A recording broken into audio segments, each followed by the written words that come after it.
आज उल्लासनगर में राष्ट्रवादी कांग्रेस पार्टी नए चेहरों को मौका देने के लिए काम कर रही है।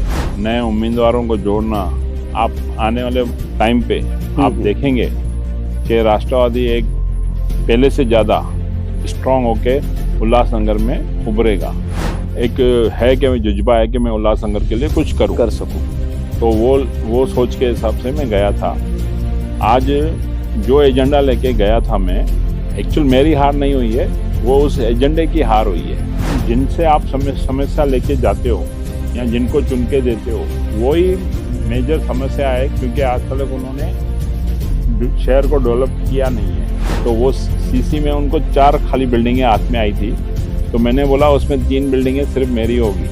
अच्छा, हाँ, तो ऐसे मैं लीगल काम करने में विश्वास रखता हूँ और लीगलिटी में चलने का काम करता हूँ। ये मेरी ताकत है कि जिस तरह उल्लासनगर में 12 सिंधी स्कूल थे वो बंद हो गए, अभी मराठी स्कूल भी बंद होते जा रहे हैं। महानगर पालिका स्कूल बना रही है मगर बच्चे नहीं है स्कूल के अंदर। जिस तरह भाषा अगर खत्म होती है तो कल्चर भी खत्म होते जा रहा है। ये उल्लासनगर सिंधियत की वजह से जाना जाता है। आज हमारे उल्लासनगर में सिंधु भवन बना है। सिंधु भवन खाली नाम के लिए सिंधु भवन है, ऐसा कुछ भी वहाँ पे आपको दिखता है? वो बननी चाहिए थी म्यूजियम, ये खाली एक नाम दे दिया गया है सिंधु भवन। जब भी हम चुन के आएंगे ना, जरूर हम उल्लासनगर में एक म्यूजियम बनाएंगे जिसमें सिंधियत की पूरी झलक दिखेगी। यहाँ पर उल्लासनगर में अगर राष्ट्रवादी पार्टी को सत्ता दी या सत्ता का मौका मिला, तो हम चाहेंगे कि इस शहर में भी महापौर या सिंधी, महाराष्ट्रियन या सिख में से होना चाहिए। नमस्कार, मैं हूं प्रफुल्ल केदारे। आप देख रहे हैं मीडिया भारत न्यूज। चुनाव गणतंत्र का आत्मा। बड़ी प्रतीक्षा के बाद हमारे देश में चुनाव हो रहे हैं।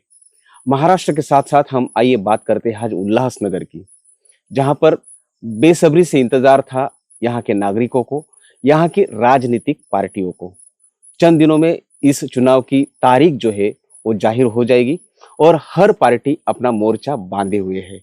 आज हम बात करेंगे इस चुनाव के मैदान में राष्ट्रवादी कांग्रेस पक्ष अजीत पवार गुट के क्या भूमिका है, वो कहां पर खड़े हैं, उनकी क्या राजनीति है। इसी रणनीति को जानने के लिए आज हमारे साथ है राष्ट्रवादी कांग्रेस पक्ष के उल्लासनगर शहर अध्यक्ष भरत राजवानी जी, जिन्हें हम भरत गंगोत्री के भी नाम से जानते हैं। जी हाँ, आइए हम रूबरू होते हैं उनसे। भरत जी, आपका बहुत बहुत स्वागत है मीडिया भारत न्यूज के पॉडकास्ट में। मैं मीडिया भारत को आभार व्यक्त करता हूँ कि जिन्होंने चुनाव के टाइम पे कम से कम उल्लासनगर के मतदार और मेरे मतदारों के रूबरू होने का एक मौका मिला हमें। भरत जी, बिगुल बज चुका है, जंग छिड़ चुकी है। इस चुनाव के मैदान में राष्ट्रवादी कांग्रेस पक्ष अजीत पवार जी के नेतृत्व में जो काम कर रहा है, उल्लासनगर के इस मैदान में, इस रणांगण में कौन सा मोर्चा संभाले हुए है, कौन से कोने में खड़ा है? आज उल्लासनगर में राष्ट्रवादी कांग्रेस पार्टी नए चेहरों को मौका देने के लिए काम कर रही है और जो परिस्थिति आज उल्लासनगर की बनी है, जैसे आयाराम गयाराम का काम चालू है कि लोग इधर से उधर हो रहे हैं और जिन्होंने आज तक शहर में कुछ विकास किया ही नहीं, खाली अपने ही विकासों के लिए आज मुकाम ढूंढ रहे हैं। और हम अपने पक्ष के लिए चाह रहे हैं कि नए लोग जुड़े और उसको ढूंढना, और वो काम इस वक्त जोर शोर से। जी हाँ, जैसे कि आपने अभी जिक्र किया कि आयाराम गयाराम का, हाँ, हम उल्लासनगर में देख रहे हैं कि सेना है, भाजपा है, जो आज के तारीख में महाराष्ट्र की एक नामचीन पार्टियां है, उनमें जो बदलाव हो रहे, इनकमिंग आउटगोइंग हो रहा है, तो इस चर्चा में जो सोशल मीडिया हो या मीडिया में हो, राष्ट्रवादी कांग्रेस पक्ष जो है खामोश खड़ा है। कोई वहाँ पे खामोश नहीं है। आज हमारा लोगों से मिलना, लोगों से उनसे मीटिंग्स करना, नए उम्मीदवारों को जोड़ना, आप आने वाले टाइम पे आप देखेंगे कि राष्ट्रवादी एक पहले से ज़्यादा स्ट्रांग होके उल्लासनगर में उभरेगा। ये जो दिखावे की राजनीति हो रही है शहर के अंदर कि ये इधर गया वो उधर गया, और जिन्होंने आज तक कुछ भी नहीं किए वही लोग आज इधर से उधर हो रहे हैं। तो वो इसमें हमारी पार्टी जरूर आपको दिख नहीं रही है, मगर हमारा इंटरनली फुल वर्क काम चालू है। अच्छे अच्छे लोग जुड़े हैं, अच्छे अच्छे उम्मीदवार के लिस्ट है हमारे पास। आज अच्छे खासे लोगों ने फॉर्म भरे हैं, इच्छुक उम्मीदवार के जो फॉर्म पार्टी की तरफ से आए हुए वो भरे हुए हैं, तो वो आपको आने वाले टाइम में 100% दिखेगी। आप हमेशा एक मुद्दा जो है वो लगाते रहते हैं कि उल्लासनगर से जो खस्ता हालत है उनसे नाकाम होकर हमारे नागरिक जो है उल्लासनगर वासी आजू बाजू के उपनगरों में स्थलांतरित हो रहे, उन्हें फिर से एक बार उल्लासनगर में लाने की आपकी हमेशा जद्दोजहद से कोशिश रही है, तो उसमें कितना प्रतिशत आपको यश मिला है? अभी तक यश आया नहीं है, क्योंकि हमारे शहर की जो मेन बेसिक सुविधाएं हैं जिसके कारण आज लोग यहाँ से दूसरी जगह जा रहे हैं, जब तक हमारे शहर के अंदर बेसिक सुविधा को हम जब तक मजबूत नहीं करते तो लोग वापस आएंगे नहीं। तो आज हमने उसमें एक शुरुआत की है। जो शुरुआत समझो दादा ने हमें जो फंड दिया था विकास निधि, वो हमने उस निधि को लेके शुरुआत की है। आज अच्छी खासी हमारी पैनलों में डेवलपमेंट हुई है, और अभी कुछ सुनने में आ रहा है कि जो लोग शिफ्ट हुए वो सोच रहे कि हम वापस से एक बार उल्लासनगर के लिए मूव करें। तो आने वाले टाइम में शायद वो भी दिखने लगेगा, बदलाव नजर आएगा बदलाव। सिंध प्रांत की जो बंटवारा हुआ था, एक लकीर खींची गई, दो देश इस नक्शे से अलग कर दिए गए, वही वेदना लेकर एक सिंधी समाज जो है उल्लासनगर में आया, अपनी मेहनत के अपनी ईमानदारी के बलबूते पे आज इस दुनिया के नक्शे में एक व्यापारी तौर पर अपना मकाम बनाए हुए है। तो वही जख्म लिए हुए एक राजवानी परिवार भी आया था। कुछ दिनों के लिए आप उल्लासनगर से मुंबई में शिफ्ट हुए थे। ऐसी कौन सी कशिश है जो फिर आपको उल्लासनगर में खींच लाई है? आज जो उल्लासनगर की वो टाइम में परिस्थिति थी, और उस परिस्थितियों को देखते हुए कुछ लोगों ने हमें कहा कि आप ही हो कि इस वार्ड में और इस शहर के अंदर, और वहाँ पे कुछ दहशत भी थी, तो वो दहशत आप ही खत्म कर सकते हो। तो वो, और मेरे को जो उल्लासनगर से अपना प्रेम है, लगाव है, बेशक हम शुरू से लेके बिजनेस वहाँ पे की है, मगर आज भी हमारा घर सब कुछ यहीं पे, यहाँ से हमने कुछ भी ट्रांसफर किया नहीं है। तो वो जो लगाव है ना, वो लगाव के कारण कि मेरा शहर अच्छा बनना चाहिए, या जैसे आज हम पुणे पिंपरी जाते हैं, मैं बिजनेस के लिए वहाँ पे भी जाता हूँ, तो वो जो सिटी हमने पहले देखी, और आज हमारे उप मुख्यमंत्री माननीय उप मुख्यमंत्री अजय दादा पवार ने जो डेवलपमेंट की है, और जो वहाँ की प्रॉपर्टियों के रेट आज सोना, पिंपरी चिंचवड़ की अगर बात करें तो हम सोने के जैसे रेट हो गए हैं। तो वो एक लगन के भाई हमारा भी शहर इस तरह बन सकता है। लेकिन हम आजादी के अभी 75 साल क्रॉस कर चुके हैं, फिर भी आप जिस उल्लासनगर की एक झांकी देखना चाहते हैं, आपको नजर आ रही है क्या एक विकसित उल्लासनगर की? नहीं, विकसित उल्लासनगर दिख नहीं रहा है, क्योंकि आज रास्ते बरोबर नहीं, आज बेसिक सुविधा है, समझो जैसे पानी, वो पानी टाइम पे नहीं मिलता है, प्रेशर कम है, इवन पीने लायक पानी नहीं है। आप आज उल्लासनगर में किसी के भी घर से एक सैंपल लो तो आपको वो पीने लायक नहीं रहेगा पानी, इतनी कंडीशन आज भी खराब है। तो जब आज हम छोटी सी छोटी बेसिक चीजें ही शहर के अंदर डेवलप नहीं कर पाए, तो किस तरह बोल सकते हैं हमारा शहर विकसित है उल्लासनगर? नहीं, जिस तरीके से आप भी कह रहे हैं, और बहुत लोगों का ये मानना है कि उल्लासनगर जिस तरीके से बढ़ना चाहिए था, यहाँ की आवाम बड़ी है, यहाँ की पॉपुलेशन बड़ी है, लेकिन उनके जो सुविधाएं हैं कि उनकी समस्याओं थे आज भी जैसे थे है। तो इस सब हालात को, इस बदतर हालात को जिम्मेदार कौन होगा? जो इनकी जवाबदारी तो इनको जो पहले के जो नेता है उनको लेनी पड़ेगी। आज उन्होंने कोशिश नहीं की, और लोगों से खास करके मैं एक अपील करूंगा कि जिनसे आप समस्या लेके जाते हो या जिनको चुन के देते हो, वही मेजर समस्या है, क्योंकि आज तक उन्होंने शहर को डेवलप किया नहीं है। तो अगर ये शहर सही मायने में बनाना चाहते हो तो आप, ये टाइम पे अच्छा मौका है, नए लोगों को चुनिए और जो शहर हित में सोचे, जो सिर्फ राजनीति को धंधा करके, बिजनेस करके चला रहे हैं, ऐसे लोगों को घर बिठाएं। जो वाकई में समाज सेवा करते हैं उनको आप आगे लाइए और उनको मौका दीजिए, तो जरूर शहर के अंदर बदलाव होगा और नया डेवलप भी होगा। आप भी 2 बार पार्षद रह चुके हैं, सभागृह नेता रह चुके हैं, अभी हाल ही में कुछ साल सत्ता में भी थे। तो ये सूरत बदलने के लिए आपने सभागृह नेता के तौर पर, पार्षद के तौर पर कौन से ऐसे प्रयास किए हैं?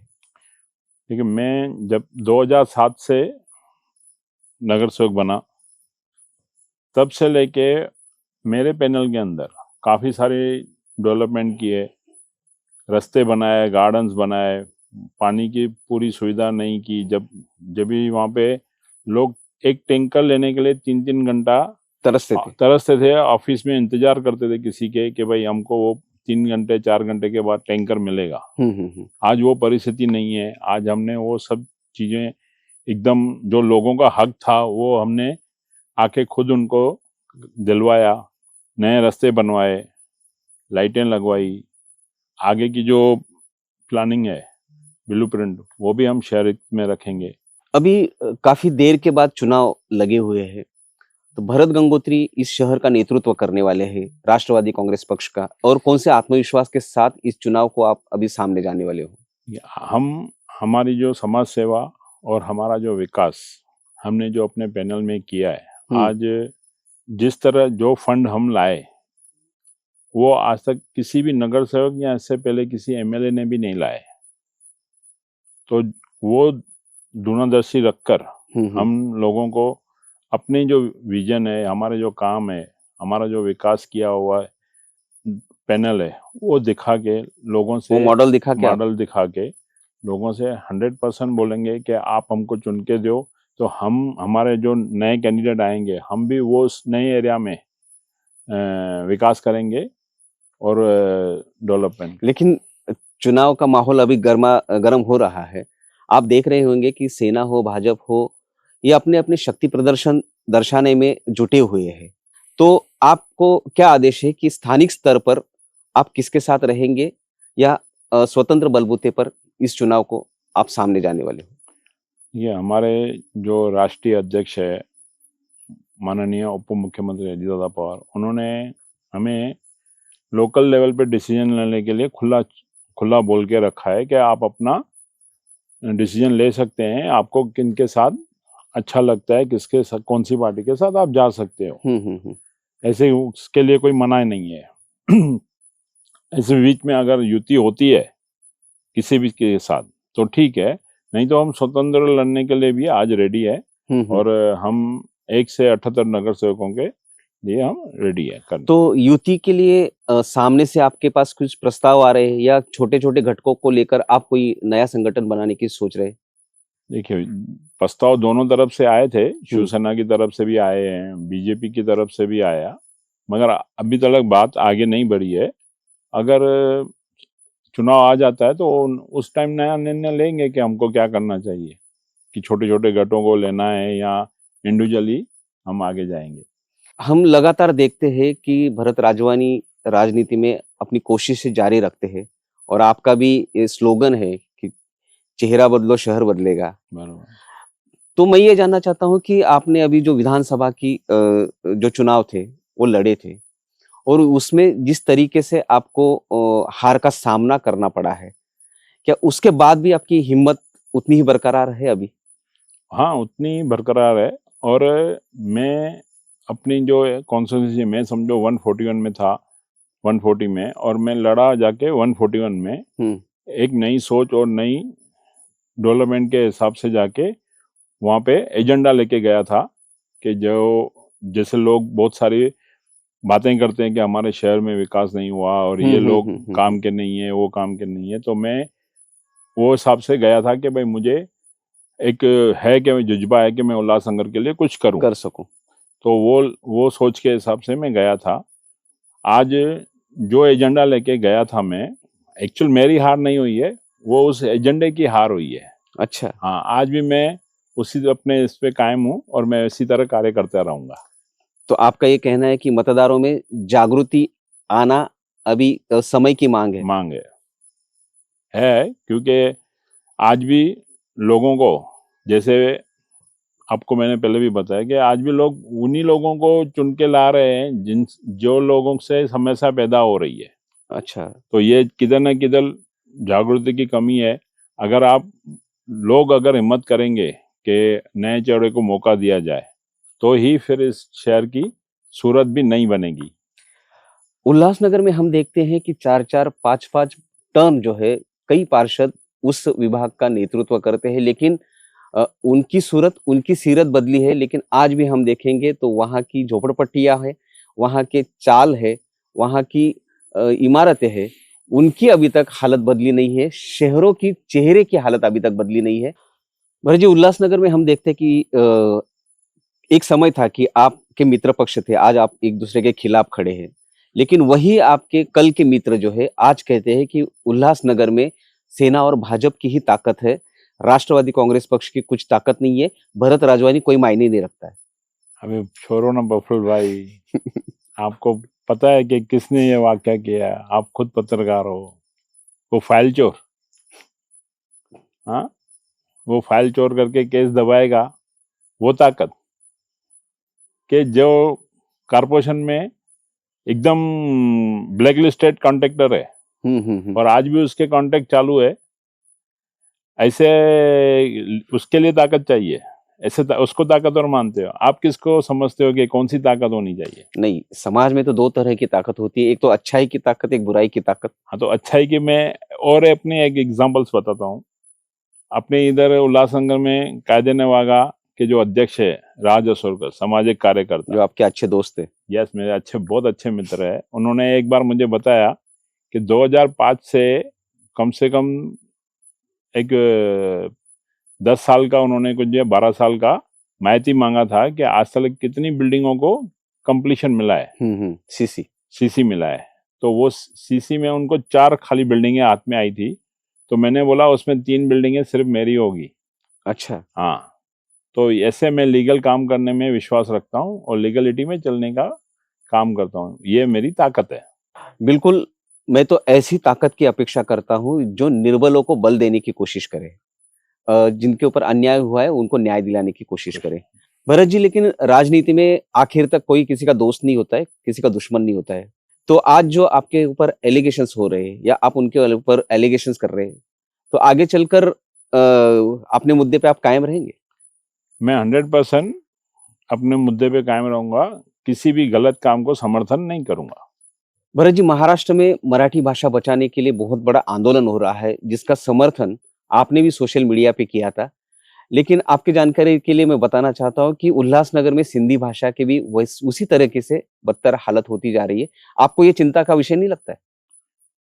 अच्छा हुआ प्रफुल्ल जी, आपने ये क्वेश्चन पूछा।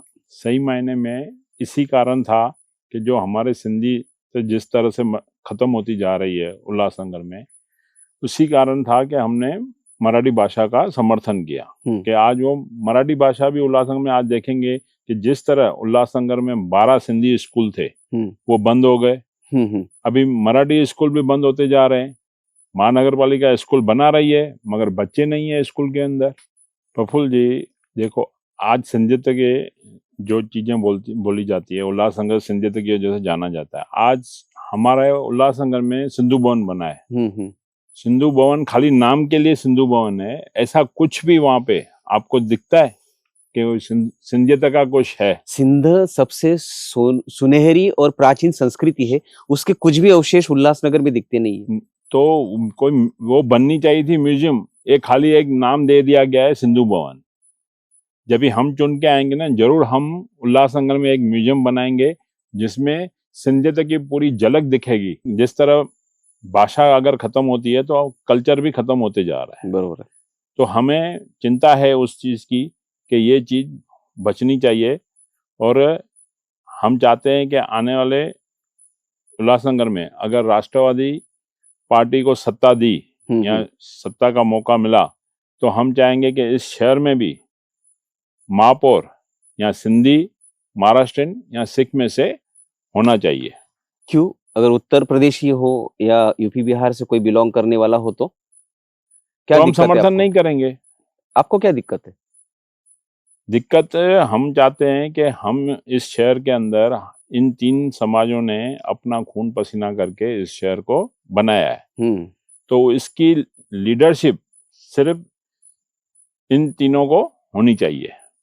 बाकी मेरा कोई उनसे विरोध नहीं है। भरत जी, अभी जो राजनीति चल रही है वो पूरी प्रोपोगंडा और पैसे के पीछे हम लोग देखते हैं कि बहुत खर्चा हो रहा है। जैसे सोशल मीडिया हो या चर्चे में रहना हो, बैनरबाजी हो। भरत गंगोत्री इस सब चर्चा में कहीं पे नजर नहीं आते। देखिए, जिनको दिखावा करना है और जिनको बड़े बड़े होर्डिंग्स लगाना है उनको वो करने दीजिए। आज लोगों को एक सुनहरा मौका मिला है अपने लिए एक अच्छा समाज सेवक, लोक प्रतिनिधि चुनने का। तो उसमें आज समझो मैं एक आरोग्य मंदिर बना के दूं जिसमें सोनोग्राफी, एमआरआई, ब्लड टेस्ट ये सब उनके लिए फ्री हो। लोग उनको लेना पसंद करेंगे या जो बड़े बड़े पोस्टर होर्डिंग में दिखे या सोशल मीडिया में दिखे वो पसंद करेंगे। तो अभी लोगों के ऊपर ही है कि उनको ऐसी दिखावे वाली राजनीति चाहिए या ऐसे कार्यकर्ता जो उनके हकों के लिए उनके काम करे, उनके सुविधाएं लाए, जैसे गार्डन से, अच्छे रोड से, साफ सुथरी सिटी हो, ट्रैफिक नहीं हो, जहाँ पर ऐसा वातावरण हो जहाँ पे खुशी से वो चल सके और हक से बोल सके कि ये हमारा उल्लासनगर है। जो आपका सपना है कि हमारे बाकी उपनगरों में गए हुए उल्लासनगर वासी फिर से आए, वो भी एक सपना है कि भाई नया शहर बनेगा तो 100% जो सुविधाएं हमारे उल्लासनगर में है हर चीज की, बाकी के सिटियों में आज भी उनको नहीं मिल रही है। उनको बहुत सारी दिक्कतें हैं, बहुत परेशानियां हो रही हैं उनको। तो वो आज अगर वो चीजें बन जाएगी तो वो भी 100% यहाँ पे रिटर्न आएंगे। अभी आपके सामने सेना है, भाजपा है, उबाटा है और कई सारे पक्ष है, तो आपका प्रतिस्पर्धी उनमें से कौन रहेगा? किसके साथ हमें राजवानी और उनकी जो लड़ाई है वो देखनी पड़ेगी? मैं प्रफुल्ल जी किसी पार्टी के विरोध में नहीं हूँ, खिलाफ नहीं हूँ। मैं उल्लासनगर के भ्रष्टाचार और असुविधाएं के खिलाफ हूँ। आज आप ही देखिए कि उल्लासनगर में जिस तरह से लोग रह रहे हैं, ये कोई शहर है? आज लोग यहाँ से क्यों? वही मैं कहना चाहता हूँ कि शहर जो होता है वो सिर्फ सीमेंट के रास्ते और ऊंची ऊंची इमारतों से नहीं होते। वहां में एहसास भी जगने चाहिए, वहां की भावनाओं की भी कद्र होनी चाहिए। तो वो शहर जिंदा दिखना चाहिए, वो शहर के अंदर गार्डन्स होने चाहिए, ऐसे ऐसे म्यूजियम होने चाहिए, कल्चर होने चाहिए। जो टाउन हॉल वेस्ट में है, हम वो ईस्ट में भी एक टाउन हॉल बनाना चाहते हैं कि भाई जैसे लोगों को और महिलाओं को हर एक सुविधा यहाँ पे मिल सके। तो ऐसा शहर की हम सोच रखते हैं। तो हम वो महानगर पालिका से चुन के आएंगे तो वो करवाएंगे। उल्लासनगर के लोगों को मैं एक अपील करता हूँ कि अभी चुनाव आ रहे हैं और चुनाव में नागरिकों को अच्छा कैंडिडेट, लोक प्रतिनिधि चुनने का मौका मिल रहा है। और जिन्होंने पहले कोई काम किए नहीं है और फिर से अभी वो मैदान में आएंगे, पर आप ऐसे लोगों को न चुन के अच्छे कैंडिडेट को चुनिए जिससे शहर बन सके। आज हम कोई भी चीज, जैसे अभी मार्केट में समझो गए, सब्जी मार्केट गए, तो हम सब्जी भी उसमें से चुन चुन के लेते हैं कि भाई खाना है तो हमें ये चीज अच्छी मिले। तो इसी तरह अपना जो लोक प्रतिनिधि रहेगा, आप उनमें से भी अच्छा एक कैंडिडेट को चुने जैसे इस शहर को हम स्वस्थ और अच्छा बना सके। डॉक्टर बाबा साहब अम्बेडकर ने जिस तरीके से कहा है कि यह संविधान मैं आपको अर्पित कर रहा हूं, उसको चलाने वाले लोग अगर लायक ना हो तो मुझे दोष न दीजिए। जी हाँ, यह वक्त वही है, निर्णय लेने का वक्त है, सोचने का वक्त है। अवाम को इस मीडिया भारत के माध्यम से भी हम अपील करना चाहते हैं कि इस बार सोच समझकर अपना लोकप्रतिनिधि चुने, ताकि आने वाले दिनों में हमें बदतर शहर का सामना ना करना पड़े। भरत जी, मैं आपका बहुत दिल से शुक्रिया अदा करता हूं कि इतने बिजी शेड्यूल से आपने वक्त निकाल कर हमारे माध्यम से यहाँ पर मतदारों से आप रूबरू हुए। आपका बहुत बहुत धन्यवाद।